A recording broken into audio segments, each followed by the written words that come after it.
hug him and say, I love you. I miss you too. A cold rain is no match for the hundreds of wives, husbands, children, and friends huddled outside First Calvary headquarters at Fort Hood, Texas. The last stop for 350 U.S. soldiers just ending a 10-month deployment in southern Iraq. Katrina Mulholland is getting ready to reintroduce baby Shannon to her husband Patrick. It was hard. We adjusted.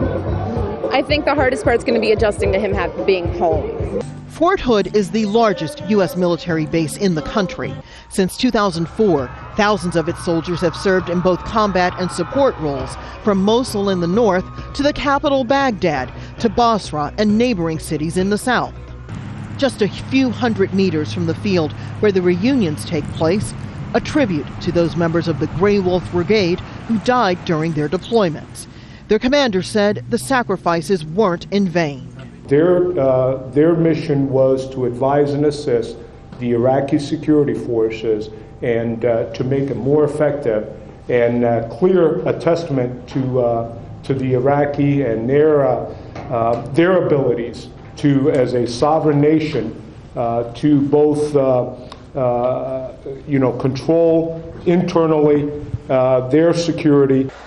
But the question remains whether or not the Iraqi government and military will be able to cope on their own without U.S. support.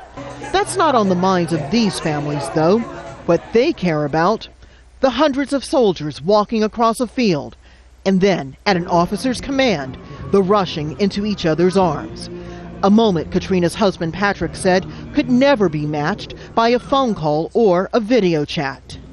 I am so happy to be home. There's just no other way to describe it. And at the holiday season, the Mulhollands and thousands of military families are getting their wish. These soldiers will be here for the next year or two. Commanders say that will give them time to reflect on their war experience and to get reacquainted with their lives.